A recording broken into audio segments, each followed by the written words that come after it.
Perfeito, meu amigo. Estão me ouvindo bem? Só para eu saber? Alguém me dá um feedback? Perfeito, está ótimo. Perfeito. Ótimo, então tá bom, meus amigos. Gustavo, um grande amigo também, um grande querido. Primeiramente, meu nome é Cauê Barbosa e é uma honra estar aqui com vocês. Quando eu vejo o vídeo que a Lena passou, é realmente emocionante ver o quanto que a caridade em ação pode modificar as vidas.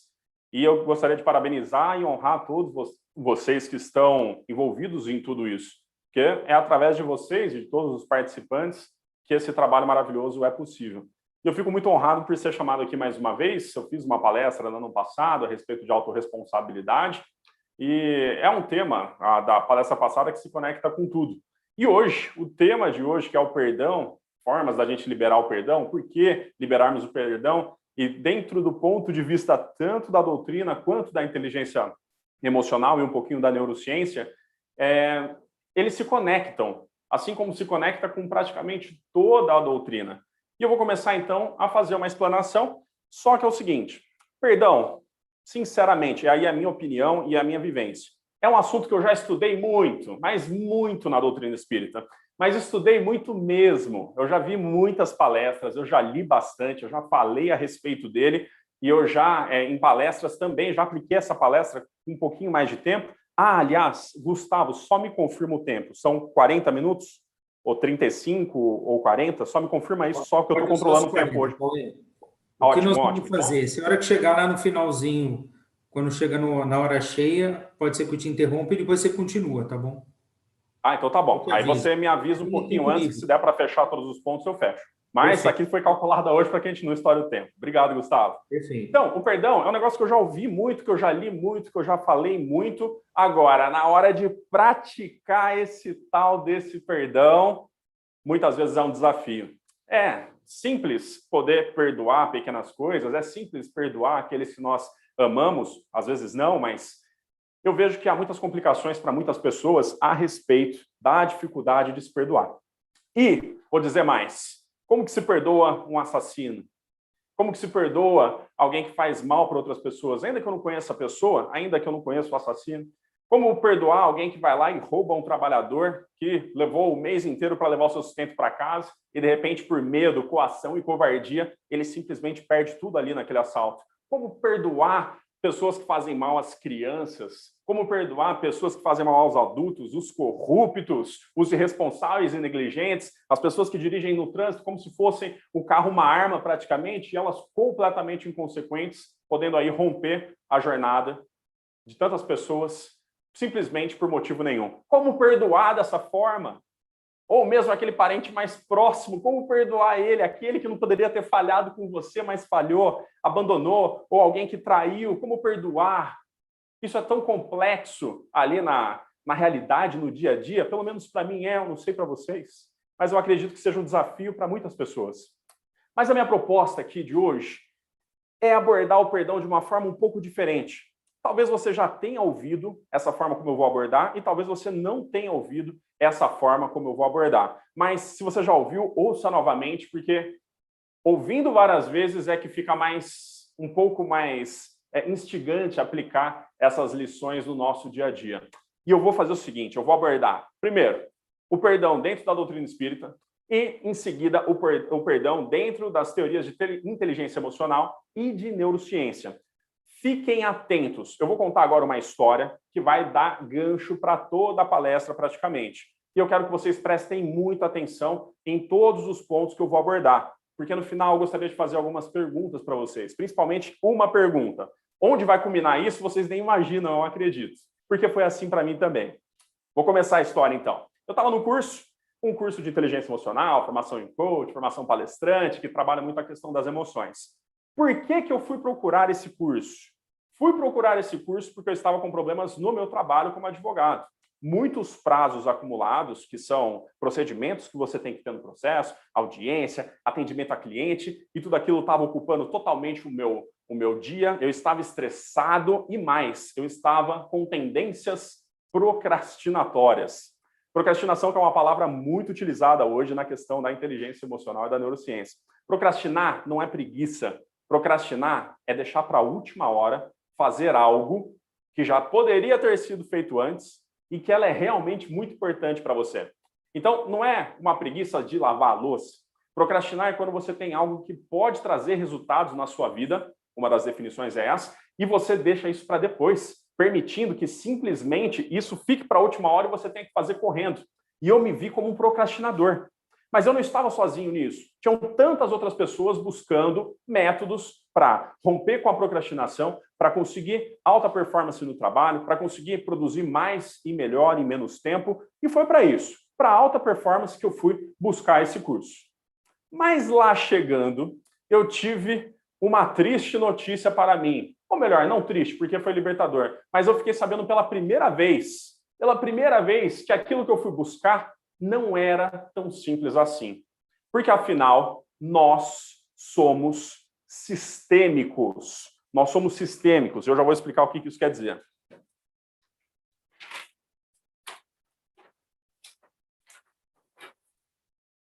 Só mais um pouquinho, peraí.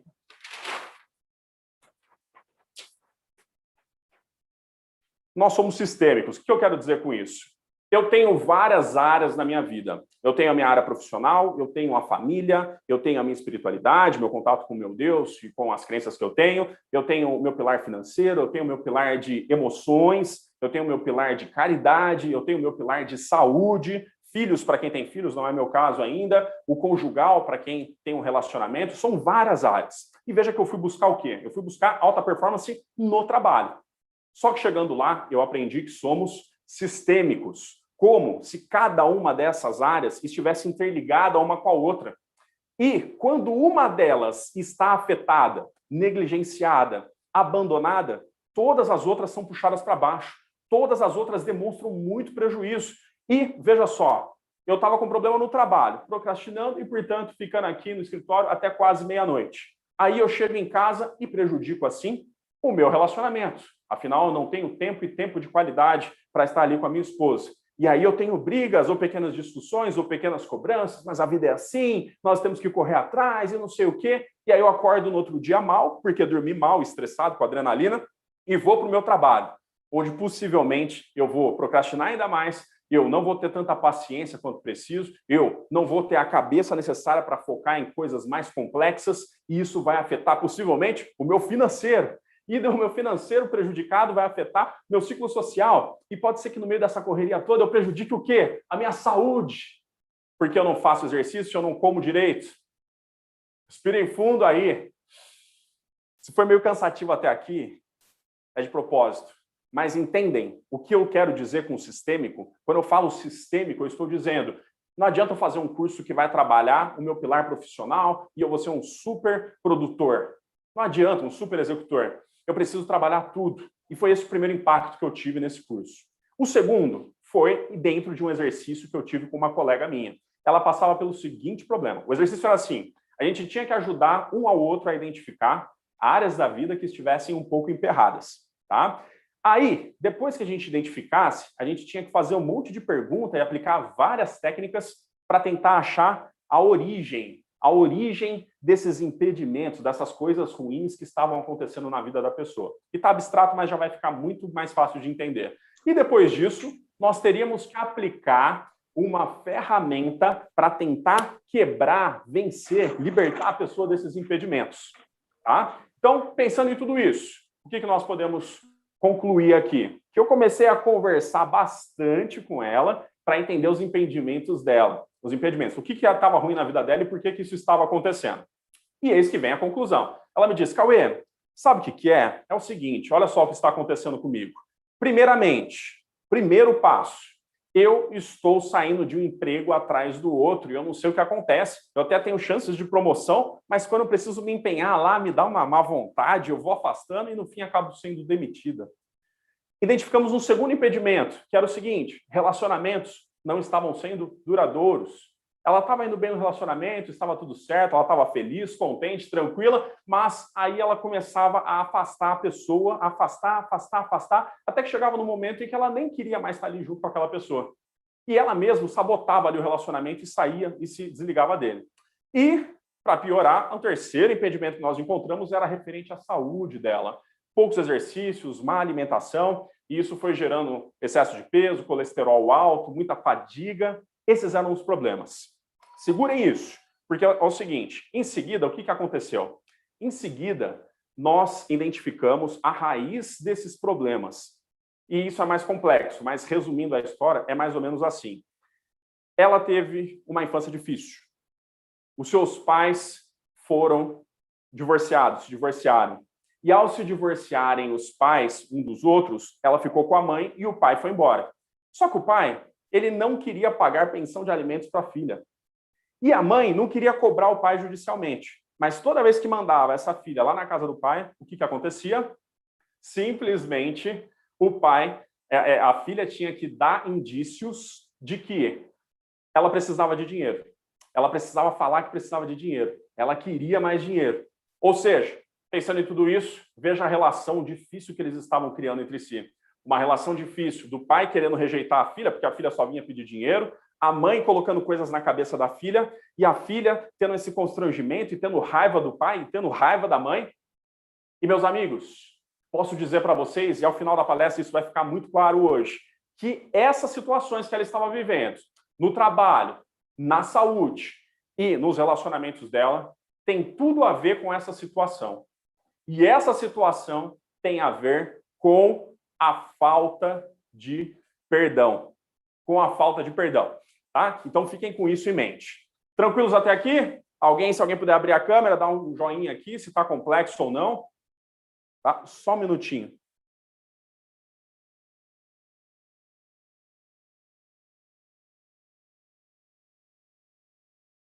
Voltando, meus amigos, alguém abriu a câmera aí para eu ver? Fala para mim, me dê um feedback. Entenderam a história? Entenderam a minha busca pelo curso? Sim? Não? Façam assim que já é suficiente. Marília, ok? Ok, muito bom. Então tá bom, pegaram a minha história aqui. Cauê, obrigado, pessoal. Mas o que isso tem a ver com perdão, Cauê? Eu já disse, o perdão é a origem do meu problema, que eu fui buscar a solução, e a origem dela também. Só que, embora eu tivesse toda a visão espírita, e ela é suficiente, só que eu não consegui enxergar. Eu precisei aprender nesses cursos ferramentas de perdão e uma explicação a respeito de perdão para que eu pudesse entender o que fazer. E por isso que eu pensei em trazer isso aqui, porque elas são complementares. Ela mostra a visão da inteligência emocional e da neurociência, uma outra visão, um outro ângulo do perdão que se liga à alta performance. O que eu posso prometer a vocês é o seguinte, se ao final de hoje vocês vão entender nessa palestra que se você tem problemas no trabalho, possivelmente isso está ligado à falta de perdão. Se você tem problemas na sua vida pessoal, seja no social, seja com amigos, seja com seus familiares, possivelmente isso tem a ver com perdão. Problemas financeiros, muitas vezes, têm a ver com o perdão. E eu vou mostrar isso para vocês a partir de agora. Para isso, aqui eu já falei. Vamos lá. Vamos começar pelo começo. Primeiro, perdão na doutrina espírita. Sempre que eu faço minhas palestras, a gente vai começar agora, perdão na doutrina espírita, eu começo falando sobre uma base muito rápida do espiritismo. Por que nós reencarnamos? Eu falei isso na outra e falo aqui, mas é rápido. Rapidinho. Atenção. Respirem fundo. Vamos lá. Por que nós reencarnamos? Nós reencarnamos porque nós precisamos um dia, a nossa meta é a meta Jesus, que eu brinquei na outra palestra, que é atingir o estado de espírito perfeito. O que um espírito perfeito tem de característica? O que ele é que faz com que ele seja perfeito? Ele ama incondicionalmente todas as pessoas. E como que ele consegue isso? Ele desenvolveu isso através de várias vidas. Porque pensando em Jesus, uma vida é muito pouco para a gente atingir o nível de Jesus, que é de espírito perfeito. Isso é tranquilo. Isso, se vocês estão acompanhando as palestras aqui, já deve ter sido bastante falado. E quem frequenta o centro já deve ter ouvido isso. Então é por isso que eu venho e reencarno várias vezes. Porque em uma, não dá para aprender tudo que é necessário, aprender a amar o próximo incondicionalmente e ainda conseguir fazer caridade e ainda expurgar meus pecados, meus erros, com provas e expiações. Não dá, uma vida é muito pouco para isso.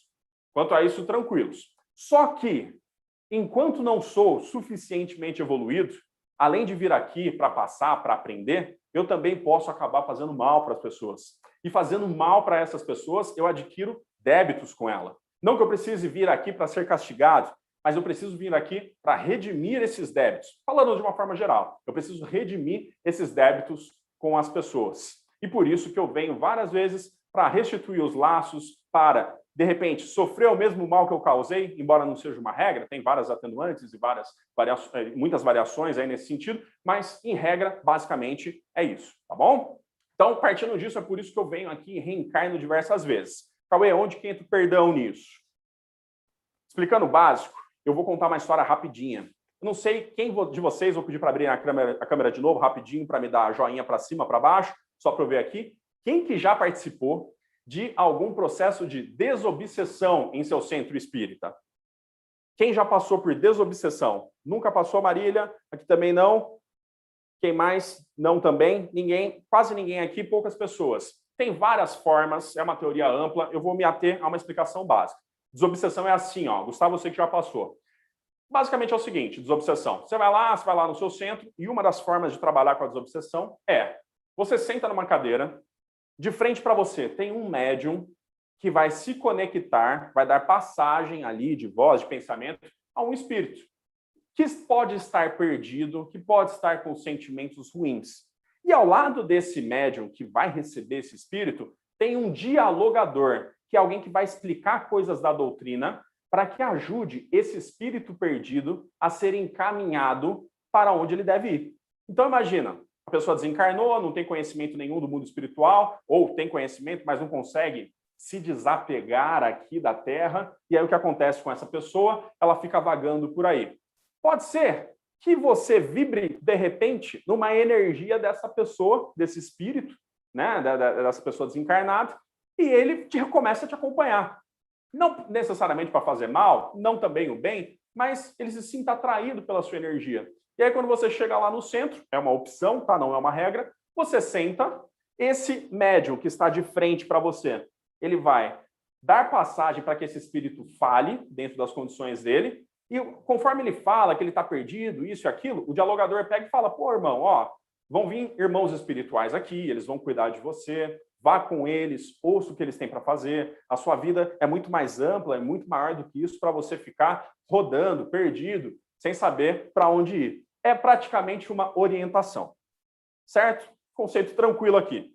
Porém, às vezes, pode ser que algum espírito que esteja te acompanhando há bastante tempo, ele esteja junto com você, e você, quando vai nessa desobsessão, ele fala alguma coisa que pode dar a entender que ele não é tão seu amigo assim, mas que ele está eventualmente te acompanhando e talvez há algum tempo.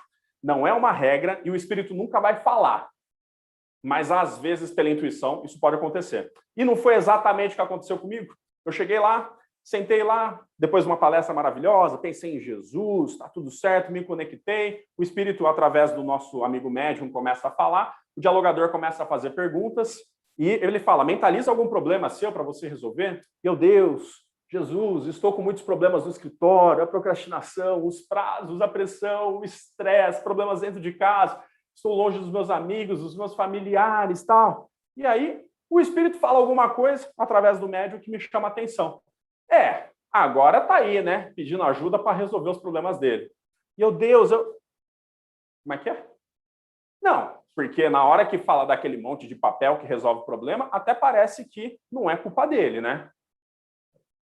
Ele tá falando de mim? Pensei, né?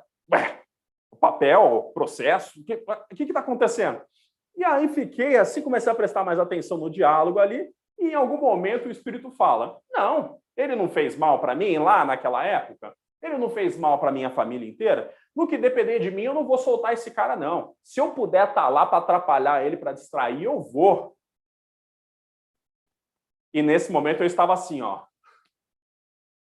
O que eu fiz? O que eu fiz, meu Deus? O que eu fiz? Não, não fui eu. Porque a gente vem ainda com o véu do esquecimento aqui, não se lembra de nada, e eu não imagino o que seja. Se é que era comigo, mas acredito que seja. Fiquem com essa história aqui também. Até o final da palestra, eu falo para vocês a respeito dela. Então, com essa passagem aqui, continuando o perdão na doutrina espírita, eu vou falar de uma situação de mocidade. Mocidade espírita, eu era instrutor uma época, e aí uma aluna, quando a gente chegou no momento de falar sobre perdão, ela falou assim, por que eu tenho que perdoar? E usou os exemplos que eu utilizei no começo aqui da palestra. Por que eu tenho que perdoar? Eu tenho que perdoar o cara que vem e me assalta o celular? e eu vou levar 24 meses aqui para pagar o negócio? Eu tenho que perdoar aquela pessoa que fez mal para mim? Eu tenho que perdoar meu pai, minha mãe que me abandonou? Eu tenho que perdoar por quê? Por que eu tenho que perdoar? Essas pessoas merecem castigo, não merecem perdão, não. São pessoas ruins. Você vai lá dar um abraço, um tapinha nas costas e fingir que nada aconteceu? E veja, por mais incisiva, assertiva que seja esse posicionamento dela, quem sou eu para tirar a razão dela nesse sentimento espontâneo, sem racionalizar isso? E para isso eu contei uma história de um outro livro chamado Leão Vermelho. Esse livro não é um livro espírita, mas ele fala de forma romanceada coisas sobre a reencarnação que eu acho que se encaixam completamente aqui. Não vou contar a história inteira do livro e nem adianto que dificilmente vocês vão achar ele. Eu achei num sebo, comprei ele por R$3 e o livro fez completamente sentido para mim e eu posso utilizar, inclusive, ele aqui nas palestras. Mas o que é? É um cara lá da época de 1200, 1200 e bolinha, vivendo lá nas épocas feudais, medievais, e aí ele chega um senhor, um mágico, um mago, um alquimista na cidade dele, e os alquimistas são conhecidos como bruxos químicos, tem uma definição melhor, mas para entender rápido aqui, e eles têm uma seguinte característica. Eles têm dois elementos que são muito invejáveis, que as pessoas querem muito. Eles conseguem, através da alquimia deles, uma pedra que é uma lasca de ouro, e se eles conseguirem, teoricamente, jogar um pedacinho dessa lasca em qualquer metal, esse metal vira ouro também. Esse é o primeiro ponto. E o segundo, eles conseguem fazer uma dose de um elixir da vida eterna. E quando esse cara soube que aquele alquimista estava visitando a cidade, ele se predispôs a ajudar esse cara gratuitamente até. E, encurtando a história, ele ajudou muito esse cara, ele foi praticamente um vassalo ali, um aprendiz dele, e ele falava, eu não quero saber de ouro, mas eu tenho muito medo da morte, eu não quero morrer, eu não quero ter que descobrir o que vem depois disso, me dá um pouco daquele elixir da vida eterna que vai me dar imortalidade. E o mago, o alquimista, falava, não, você não sabe o que você está pedindo. Eu sei que depois de muito rodar, um dia de noite, esse cara foi lá, matou o alquimista de forma violenta e roubou o elixir da vida eterna e tomou tudo. Antes de morrer, porém, o alquimista falou assim, cara, você não sabe onde que você está se enfiando, rapaz. Você está achando que é uma coisa e é outra. Tenho pena de você pelo que você vai viver agora. E o que esse cara viveu agora, resumindo também a história, ele não deixava de morrer, mas a cada vez que ele reencarnava, ele se lembrava das suas memórias antigas, ele se lembrava de tudo que aconteceu. E ele tentava utilizar isso, esse acúmulo de conhecimento e consciência, como uma ferramenta para tentar ter poder, dinheiros, mulheres, viver a vida que ele quisesse, era místico e tudo mais, mas ele só se dava mal, porque as intenções dele eram muito ruins. E chega um ponto que ele sofre, tem mortes terríveis, desencarnes terríveis, obsessores terríveis a cada encarnação vindo, e ele vê tudo isso, meio que abriu assim a visão do cara, a audição do cara. Ele está vivendo um umbral na Terra, praticamente. Até que ele é encaminhado, numa das reencarnações, para pessoas que acolhem ele, que acompanharam essa jornada dele, que tem a jornada espiritual dele, e ali ele começa a se depurar para poder atingir um próximo nível de evolução. É até meio parecido aí com o espiritismo. Mas a grande questão é que no final do livro, vou dar o spoiler aqui, porque vocês realmente acho que dificilmente vão achar, o que acontece? Eles arrumam um vassalo, um aprendiz para ele. E um dia, esse aprendiz, depois de 2 meses junto com ele, o aprendiz fala, sabe que o meu medo maior é a morte. Eu nem quero dinheiro, mas eu tenho muito medo da morte. Muito, muito medo da morte mesmo. E aí o que acontece? Um dia, quando ele está deitado, acabou de se deitar para dormir, ele sente que o vassalo, o aprendiz dele, está entrando ali no corredor de onde ele está, entra na porta sem bater, no quarto dele, e vem chegando com o olho arregalado.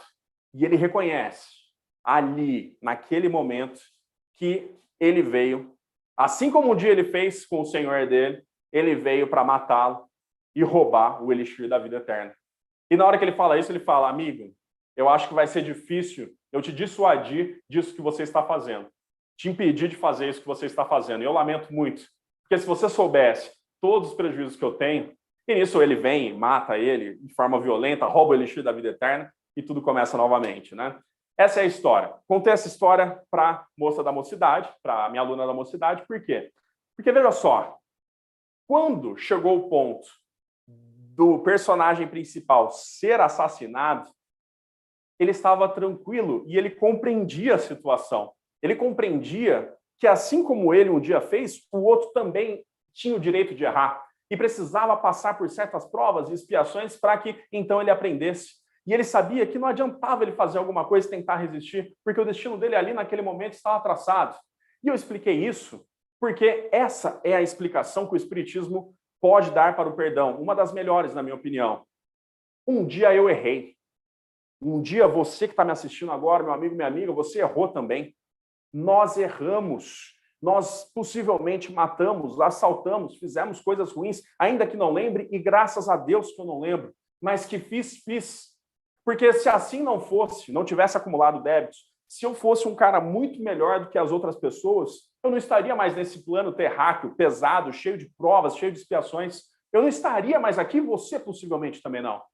Mas estamos todos aqui, mais evoluído do que talvez aquele serial killer terrível, mais evoluído do que pessoas maldosas, mais evoluído do que as pessoas corruptas que nós vemos. Talvez, não sei se eu estivesse no lugar deles e você também, se agiríamos de uma forma melhor. Mas vamos partir do princípio que sim, ainda estamos no mesmo plano.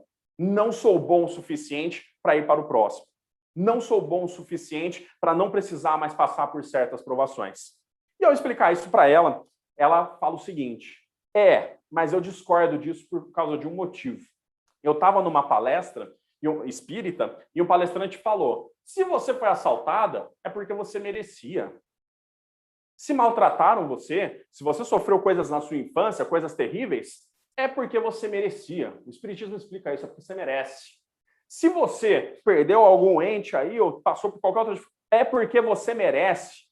E aí ela me diz: e quem que é esse cara para dizer que eu mereço alguma coisa? Ele nem me conhece. E que história é essa? Que Deus é esse que vai lá e condena você porque merece? E aqui eu não pude tirar completamente a razão dela. Porque é o seguinte, eu não tenho dúvidas de que eu não estava lá, então eu não sei exatamente como que esse palestrante falou, você merece ou tudo mais. Mas é muito comum no Espiritismo a gente falar: não, de acordo com o seu merecimento, você vai passar por determinada prova. De acordo com o seu merecimento, você vai passar por suas expiações. De acordo com o seu merecimento. Só que, veja, eu gostaria de fazer uma proposta aqui, que é trocar, para não gerar más interpretações, a palavra merecimento pela palavra necessidade. Vamos trocar a palavra merecimento por necessidade. Quando um palestrante, eu não sei, eu não estava lá, mas ele diz: se você passou por isso é porque você merece. Vamos trocar por: se você passou por isso, possivelmente é porque foi necessário. Necessário para o seu aprendizado. Necessário para você passar por isso e tirar reflexões. Talvez seja necessário você passar por um chefe difícil para você tomar decisões a respeito do seu empenho no trabalho. Talvez você tenha que ter passado por uma situação difícil de traição no relacionamento para que você pudesse se libertar e encontrar alguém muito melhor. Ou para que você pudesse também aprender coisas que vão melhorar a qualidade do seu relacionamento. Talvez você tenha passado por um perereco aí na sua saúde para que você pare enquanto é tempo e comece a cuidar da sua alimentação, comece a cuidar dos seus exercícios, comece a cuidar daquilo que for necessário. Essas provas, elas trazem aprendizado. E pode ser ainda que esse tipo de prova, por mais dolorida que seja, e eu falaria assim sempre, não com tom acusatório de que você merece, mas com o tom de que talvez seja necessário passar por coisas muito duras, muito difíceis, para que você tenha, enfim, aprendizado, para que você tenha, enfim, o resgate de débitos que você acumulou ao longo dessa jornada. Tá certo? Então, com isso, me parece que essa querida aluna aí da mocidade teve um pouco de alívio. Tirou as mágoas dela do palestrante, compreendeu a necessidade do perdão dentro da doutrina espírita. Tá? Então, como já gastei aqui quase 30 minutos, eu já vou passar para a próxima. Eu sei que a doutrina espírita tem o 70 vezes 7, a Bíblia tem uma outra passagem daquele aldeão, daquele devedor, que o Senhor vai, chama ele, perdoa a dívida, e ele vai lá e não perdoa a dívida do devedor, mas hoje não dá tempo de abordar essas, tá? Mas acho que aqui a gente explica a necessidade do perdão como aprendizado e como prova, para que você possa evoluir. Dito isso, então, resumindo, 5 motivos pelos quais o perdão é importante dentro da doutrina espírita, para que a gente aplique na nossa vida. Primeiro delas, preciso de provas para evoluir. Segundo, estou no mesmo plano, então quer dizer que eu não estou tão melhor assim do que aqueles que trazem provas para mim. Outra, eu possivelmente já errei.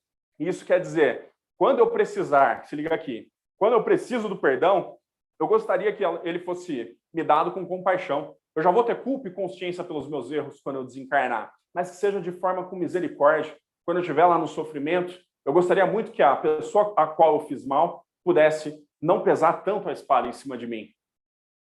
Certo? Isso vai ficar um pouco mais claro daqui para frente. Além disso, água e óleo não se misturam. Eu não estou com vocês, se eu estivesse numa palestra presencial, eu pediria assim, ó, fala, água e óleo não se misturam. E se você está sozinho ou não está, mas você puder me dar essa moral, diga. Fala, verbaliza, para que isso fique gravado. Água e óleo não se misturam. Isso vai fazer sentido a partir de agora. Respirem fundo. Vou pedir a caridade de alguém abrir a câmera e me dar joinha se está entendendo, se está fazendo sentido. Foi rápido demais? Não, tá legal aqui? Estão entendendo? Beleza? Então, beleza. Agora eu vou precisar daquele turbo de atenção de vocês. Que agora a gente vai pincelar vários conceitos da inteligência emocional para que a gente possa entender o perdão daquele outro lado que eu estava falando. Portanto, atenção na sequência. Tcharam, fiz um slide só para isso aqui na luzinha. Vamos lá. Fraturas emocionais. É o seguinte, eu vou conectar isso daqui a pouco. Eu vou explicar rapidamente vários conceitos. Fique atento, eu preciso da sua atenção nesse momento. Esses conceitos são da inteligência emocional e explicam muitas coisas da nossa vida. Eu vou bater rapidamente neles e depois eu vou dar um exemplo que vai ficar mais claro. Respirem fundo. Fratura emocional. Todos nós nascemos para sermos amados, respeitados, inclusos, nos sentimos pertencentes. Mas, às vezes, a vida que vem assim, cheia de amor, cheia de pertencimento, acontece uma falha e isso gera o que nós chamamos de fratura emocional. Tem uma explicação ampla sobre isso, mas, resumindo, é o seguinte. Abriu-se um espaço na sua vida, no seu ser, onde você deveria ter recebido amor e não recebeu esse amor. Exemplo de fratura emocional. Abandono. Quando, muitas vezes, uma pessoa é abandonada, ela pode interpretar da seguinte forma. Poxa vida, eu deveria estar sendo amada pelo meu pai e pela minha mãe, e não estar sendo abandonado. E isso gera um sentimento amargo, profundo, que carimba essa pessoa. E pode ser, embora não seja regra, mas pode ser que uma criança vítima de abandono desenvolva problemas lá na vida adulta. Pode ser que ela desenvolva comportamentos disfuncionais, que não tem razão de ser. Pode ser, por exemplo, que por ter sido abandonado, ela interprete assim, ó, poxa, se nem meu pai nem minha mãe me quis, quem que vai me querer? E essa pessoa pode ter problemas de relacionamento. Ou pode ser que ela desenvolva um comportamento do tipo, eu vou tentar ser o mais perfeito possível, porque se meu pai e minha mãe me abandonou, é porque eu, na verdade, não sou bom o suficiente. Então, essa pessoa começa a aprender coisas, começa a tentar ficar perfeita nas coisas, e quando você encontra ela na vida adulta, ela está assim, engessada, perfeccionista, com aquele perfeccionismo que trava ela mais do que desenvolve ela, detalhista, chata com os detalhes, de uma forma negativa. Tá? Isso é um exemplo do que uma fratura emocional não curada pode causar. Geralmente, quando eu preciso perdoar, estou numa situação onde, possivelmente, eu sofri, ao longo da minha vida, algum tipo de fratura emocional. Eu fui desrespeitado, eu fui ofendido, seja fisicamente ou moralmente. Tive algum tipo de abuso sofrido, das diversas formas possíveis. Pode ser que eu tenha sido traído, pode ser que eu tenha sido rejeitado, pode ser realmente que eu tenha sido abandonado, machucado, injustiçado. Todas essas situações têm o potencial de fazer fraturas emocionais. E se houver em você, em mim, alguma fratura emocional, possivelmente isso pode ter efeitos. Tem pessoas que vão passar uma vida, uma encarnação inteira, varrendo isso de baixo para o tapete, para se mostrar forte e não vulnerável. Mas varrer uma fratura emocional para debaixo do tapete pode significar simplesmente estar empurrando uma ratazana para debaixo do tapete. Ninguém vai ver, mas o cheiro todo mundo vai sentir e vai ser perceptível na sua vida. É isso que acontece. Segura esse conceito. Próximo.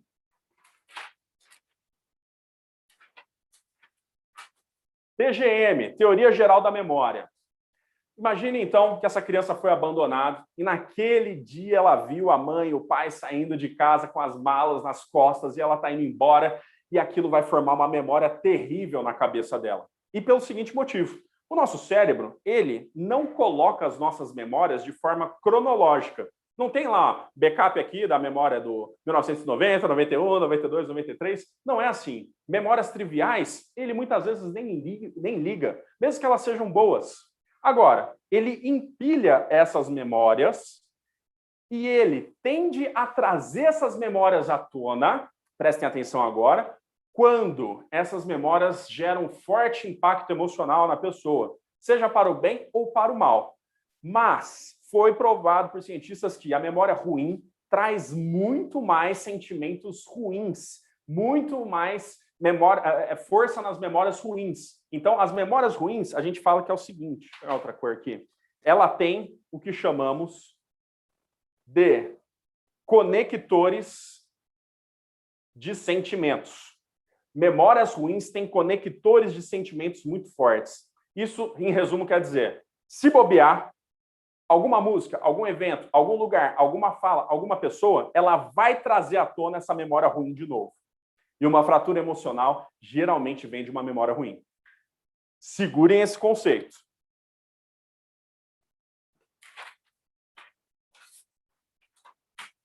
Esse aqui é o seguinte, é o CPSC. Para entender a necessidade do perdão, vocês precisam entender que quando eu comunico algo para alguém, eu faço essa comunicação, eu falo algo, isso gera pensamentos na minha cabeça, gera imagens. Quer ver? Não pense no elefante rosa agora.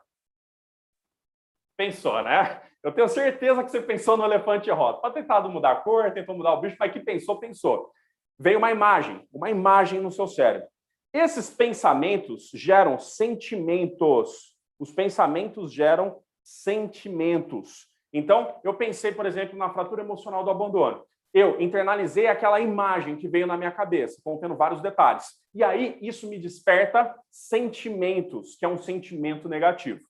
E a comunicação, pensamentos e sentimentos que são reiterados várias vezes eu lembrando daquela mágoa, daquela dor, daquela traição, daquela corrupção, daquela vez que aquele meu amigo falou que não foi, eu trago de novo pensamentos e sentimentos de tal forma que eu formo crenças. E essas crenças funcionam como se fosse um software no meu computador. Isso quer dizer o quê? Se eu acreditar que eu sempre serei traído, não adianta o que eu faço, eu já usei isso em outra palestra, possivelmente eu vou sempre ter um problema com relacionamentos. Porque eu já parto da premissa do software, do programa de computador, que diz que nem adianta você... Aqui está escrito crenças, tá, pessoal? Agora que eu vi que não está aparecendo. Eu nem vou tentar me arriscar, porque eu já sei que o negócio vai terminar mal, porque eu acredito quase como se fosse uma fé cega que não adianta o que eu faça, não importa o que eu faça, o que acontece? Eu vou ter sempre o mesmo destino naquele relacionamento. Então, uma pessoa que tem uma fratura emocional de traição, ela comunica isso, ela sente isso, pensa nisso, sente isso e desenvolve crenças que cada vez falam para ela que se relacionar não presta. Esse é só um exemplo. Então, é assim que a gente funciona. Já vou conectar tudo. Respirem fundo.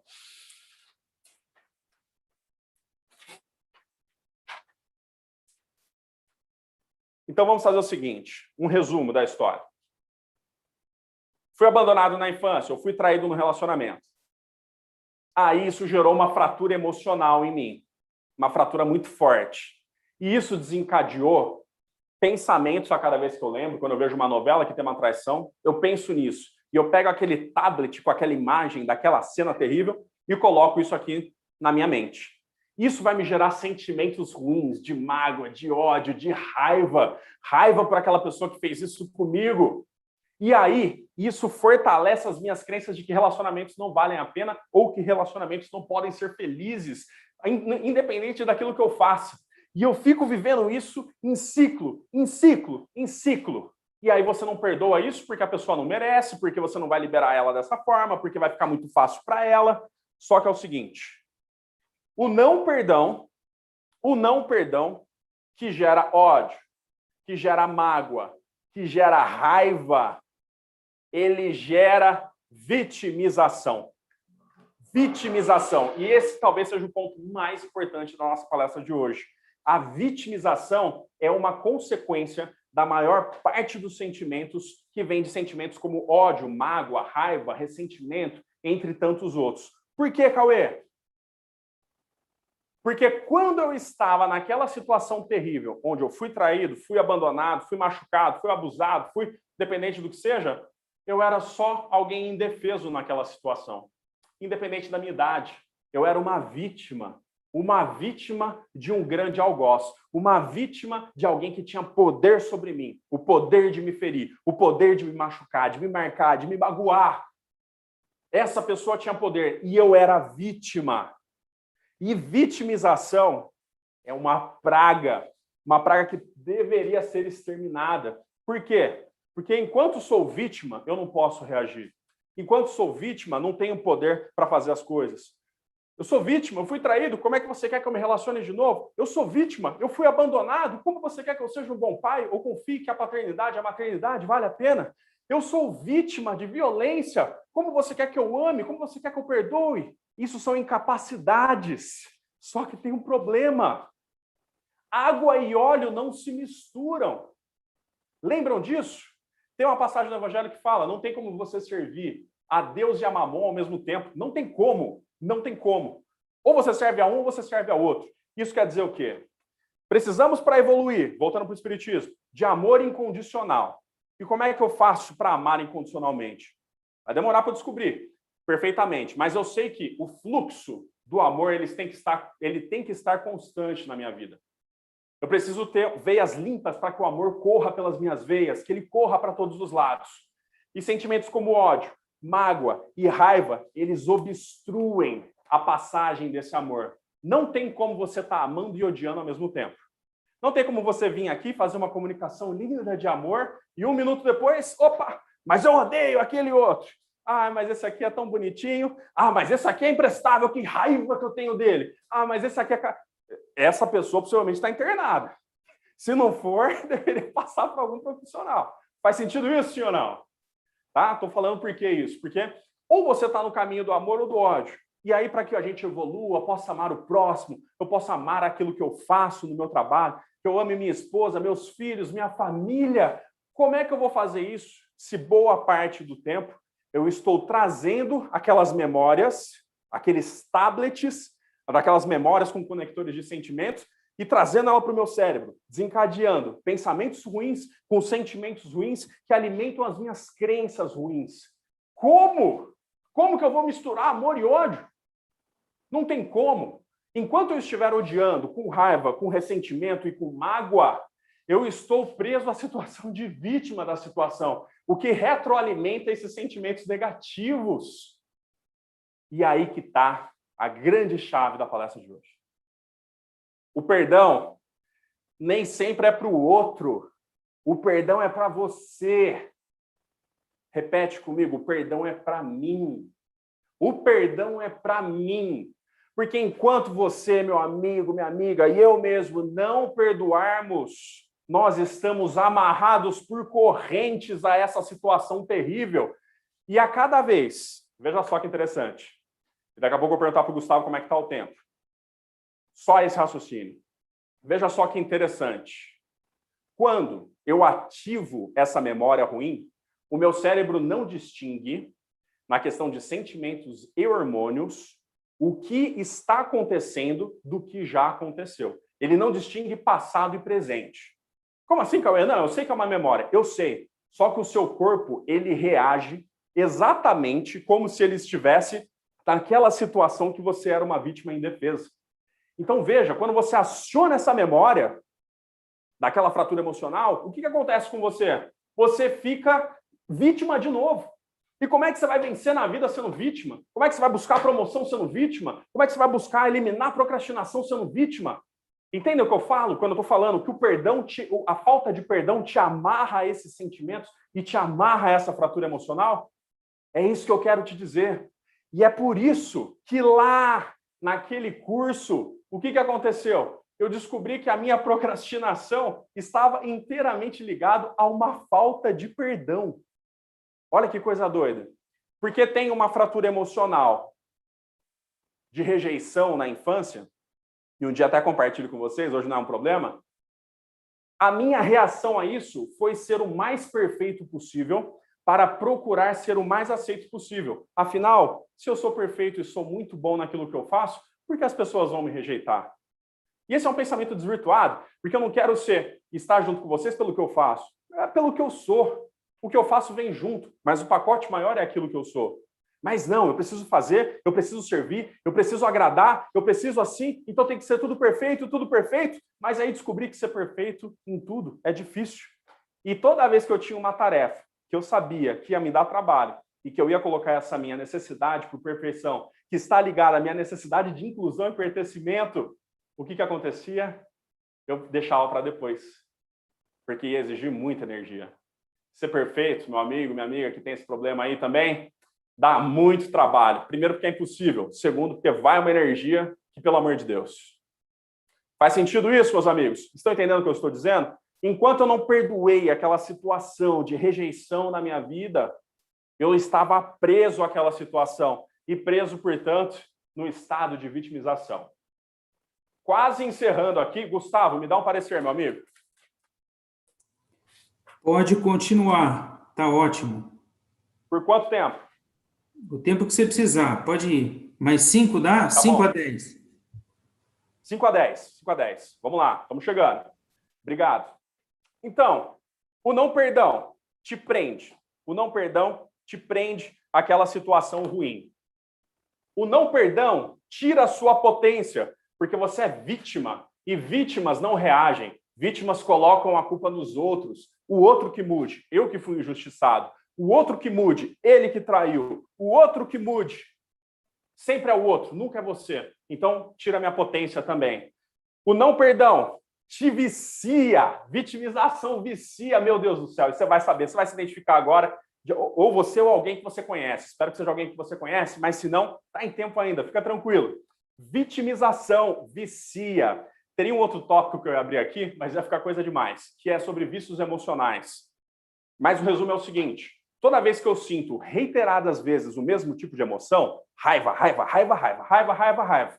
eu estou jogando no meu sistema um componente químico, uma sopa química, que vai hormônio, que vai neurosensores, que vai radicais livres, que vai um monte de coisa lá que compõe uma sopona química, tá bom? Então, essa sopona química me alimenta. Na hora que eu estou na raiva, na fúria, pegando o... eu estou me alimentando daquilo. E tem um problema. Tal qual uma droga, cocaína, haxixe, sei lá, crack, o seu sistema se vicia nesse tipo de emoção. E olha só como você vai identificar.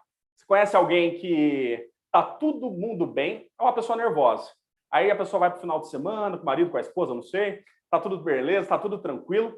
Ela dá um jeito para arrumar uma situação que é para estragar tudo aquilo. Só para quê? Para cutucar o outro, virar uma discussão por coisa besta, para ela poder botar a raiva dela para fora de novo, o ódio dela para fora de novo.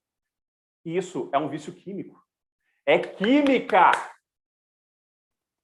Ou seja, essa pessoa está criando situações de conflito para que ela possa vivenciar a raiva de novo, liberar aqueles químicos e ela poder se alimentar daquilo. Agora imagina o cara ou a mulher que se vicia em vitimização. Você conhece alguém assim? Tudo ela é vítima. Tudo é problema. Tudo alguém está sacaneando ela. Tudo alguém está sendo injusto com ela. Tudo alguém está fraturando ela. Tudo, o outro é ocupado, o outro é ocupado. Eu sou vítima. Olha o meu sofrimento. Tá, mas vai fazer um curso, vai soltar currículo. Você que está desempregado 2 anos. Não dá. Porque ninguém me aceita. E ele se alimenta daquilo. E se alimenta daquilo. Não sei se vocês estão rindo ou não, mas é rir para não chorar. Porque eu estou falando de alta intensidade, mas em menores proporções é isso que acontece. O não perdão te prende ao seu algoz. Você é a vítima e você tem algoz. Você quer se livrar para você poder viver, ser feliz na vida, crescer. O que está acontecendo? Você está se amarrando com correntes daquele algoz. É isso que o não perdão acarreta em nós. E mais, ele projeta pensamentos, sentimentos, crenças que vão gerando aqueles sentimentos tóxicos aos quais você se vicia. essa visão que me deram. Enquanto eu não perdoasse aquela rejeição, eu não ia conseguir abandonar hábitos de procrastinação no meu trabalho, dentro daquela volta que nós demos. Olha só o que é o não perdão. E como eu disse no começo, o problema no trabalho afetava o meu financeiro, que afetava em casa, que afetava a saúde, que afetava a família, que afetava amigos. Somos sistêmicos. Ok? Partindo para o fim, meus amigos.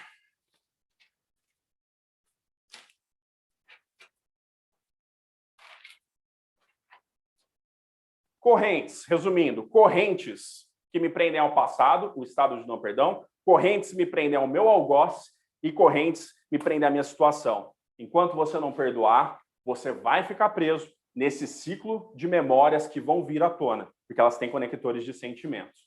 Tá? E se é que podemos tirar algumas lições disso, motivos para os quais as pessoas geralmente não perdoam. Vou citar alguns e a gente mata a pau aqui agora no final da palestra. Não vou facilitar. Eu não perdoo porque vai ficar muito fácil para o outro. Ele fez um mal tremendo para mim, exemplo, na minha infância, um abuso, alguma coisa assim, e aí eu vou facilitar para esse cara? Isso aí, você já deve ter escutado isso. É a mesma coisa que você está tomando um copo de veneno, de esgoto do Tietê, achando que você vai estar envenenando o outro. Isso vai fazer mal para você, vai te manter preso a essa pessoa, vai te engasgar com esses sentimentos terríveis que vão possivelmente também te viciar. Repense isso se esse for um argumento. Segundo, convivência. Muitas vezes eu deixo de perdoar porque acredito que se eu perdoar, eu preciso conviver e amar aquela pessoa. Em algum momento faremos isso, mas isso não é necessário. Você pode muito bem perdoar e quebrar essa corrente, já não emanando sentimentos ruins para aquela pessoa, que você vai estar se libertando. Isso não quer dizer que você vai conviver, que você vai amar, abraçar, beijar. Isso aí cada um tem um peso na vida, dependendo do mal que o outro te fez. Mas se libertar, quebrar essa corrente, já é perdão. Ok? Terceiro motivo. Um dos piores. Lembra da vítima sofredora? Lembram? Muitas vezes a vítima sofredora, gente, eu não estou julgando a vítima, tá? Eu estou aqui sendo característico, mas sem qualquer ironia e até com respeito a essa situação, porque eu já fui vítima e preciso me policiar para não voltar a esse estado, tá? Então eu falo assim que é para ficar por fins didáticos, mas com todo respeito. Muitas pessoas que são vítimas não perdoam pelo seguinte motivo: se ela perdoar, se ela cortar essa corrente com o algoz dela, ela perde a muleta dela. Lembra que eu disse? Quem se vitimiza acredita que é o outro que precisa mudar, é o outro que precisa fazer, é o outro que precisa... E ela não. Muitas vezes o estado de vitimização é um tipo de zona de conforto, que não é nada confortável, é uma zona de habitualidade ali. Então isso pode acontecer e pode acontecer com frequência, tá? Da pessoa não querer perdoar, porque se eu não puder mais acusar o outro, eu estou aqui embaixo como vítima, se eu não puder acusar o outro, eu estou em pé. E aí, os resultados, eventualmente ruins da minha vida, eu não posso mais colocar a culpa no outro. Porque agora eu perdoei e quebrei a corrente. E aí eu estou por mim mesmo. Com a bênção e com as difíceis obrigações de ser eu mesmo e buscar eu mesmo no meu resultado. Eu aprendi que na hora que eu abandonei aquela muleta, as coisas realmente aconteceram na minha vida. Porque, enfim, eu pude me reerguer e recomeçar uma jornada que está longe de estar do jeito que eu gostaria, mas que vai melhorar a cada dia. Porque perfeccionismo já não é um mal do jeito que era nela. Entende? Tudo isso aqui para dizer: liberem o perdão, quebrem essas correntes, se liberte disso, não permita entrar nesse estado de vitimização. Ainda que você perca o maior motivo que te manteve aonde você está até hoje. Se desprende dele. Porque depois disso, é só subida. Ok? Finalizando, então. Ou quase finalizando. Deixa eu ver só aqui. Ah, tá. Minha pergunta para você, amigo, amiga, é, sinceramente, do fundo do seu coração, se você tem mágoas, raivas, ódios aí reprimidos, você está pronto para abrir mão da sua muleta? Sinceramente. Está pronto para se reerguer? Está pronto para cortar essa corrente? Está pronto para ser alguém melhor do que ontem? É só liberando perdão para isso. Está pronto para abrir mão dos seus vícios emocionais? Sinceramente. Depois do final, nas perguntas, eu quero que vocês me respondam, tá bom? E aqui encerrando então a história. A minha eu já praticamente contei. Depois dos exercícios, passei por outros vários exercícios de liberação do perdão, que hoje não vai dar tempo de a gente fazer aqui, mas espero que a gente tenha uma oportunidade, tá? Depois vou dar uma lição de casa para você. A minha amiga, aquela do curso, por que aquele problema na profissão, na saúde, no relacionamento estava acontecendo com ela? O que o perdão tem a ver com isso? Ela tinha muita mágoa do pai. O pai se tornou o algoz, ao mesmo tempo em que a mãe se tornou a heroína. E, por outras teses aí, ela possivelmente começou a repetir o padrão da mãe. E a mãe não parava em nenhum emprego, a mãe não conseguia se relacionar, a mãe abriu mão completamente da saúde e o físico dela começou a demonstrar sinais claros disso, a mãe entrou em depressão. Se na cabeça daquela criança o pai é o algoz e a mãe é a heroína, os padrões que ela vê de mãe é uma mãe deprimida, uma mãe que não para em emprego, uma mãe que não tem consistência, uma mãe que se sente que não merece, talvez, ter um relacionamento feliz. E lembra, aquilo que eu comunico gera pensamentos, que gera sentimentos, que geram crenças. Isso estava lá na base do software dela, lá na base do cérebro, essa crença poderosa. Ela nem sabia disso, mas ela estava se auto-sabotando. Porque, afinal de contas, se nem o pai dela queria ela, por mais errado que estivesse, que valor que ela tinha? Ela era uma criança que se sentia, além de tudo, culpada, não pertencente, rejeitada e abandonada. E o laço que prendia ela ao pai era o não perdão. Ainda que para muitos o pai não merecesse o perdão. Só que lembra da merecimento versus necessidade? Era necessário ela quebrar essa corrente, para que ela pudesse enxergar que nem tudo ela deveria replicar da mãe, para que ela pudesse estar acima, para que ela pudesse viver a vida dela, ainda que a mãe permanecesse naquele estado. Tá? E isso ficou muito claro, e mãe e filha estão hoje num caminho muito melhor. Por fim, sobre mim, já falei. E para você, meu amigo, minha amiga que ficou aqui, a gente aplicaria um exercício, mas ele leva uns 15 minutos para ser bem feito. Eu prefiro não fazer. Mas é o seguinte, lembra que o cérebro não distingue o que é passado do que é presente no sentido de sentimentos e hormônios? Eu quero que, se você tem algum algoz, você faça uma lição de casa, alguma situação de não perdão. Seja pessoal com alguém, seja do, eu não gosto daquele político, eu odeio ele, eu não gosto daquele fulano, eu odeio a situação. Pode ser individual ou em grupo.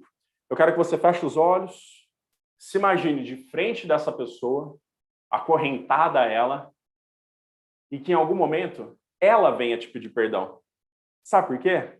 Porque essa pessoa que te fez mal, independente do seu perdão, ela vai ter que prestar contas dos atos dela. Ela vai ter que resgatar isso. Ela vai ter que um dia voltar aqui e aprender também, assim como você e eu estamos fazendo agora. Ok? Deixa para quem tem o poder da justiça divina puni-la da devida forma. Você só tem que se desprender. E eu quero que você imagine essa libertação. Você cortando as correntes e se permitindo ela ir, permitindo ela entrar naquela jornada do leão vermelho para que ele aprenda da forma que for necessária, e você se permitindo ser livre, ser digno, ser limpo dessas mazelas que talvez esses anos todos carregando esses sentimentos, esses vícios emocionais, talvez essa vitimização, ou se você for algoz, até mesmo a culpa, só geraram de prejuízo para você. Meu desejo sincero, meus amigos e amigas, é que você consiga aplicar isso, que você consiga implementar isso, que você possa se permitir quebrar as correntes. Porque é assim que você vai fazer cada área da sua vida caminhar melhor, e é assim que nós estaremos em Deus, desentupindo as nossas artérias e permitindo que o amor flua do jeito que é necessário para a nossa evolução. Muito obrigado pela atenção de vocês. Perfeito, Cauê.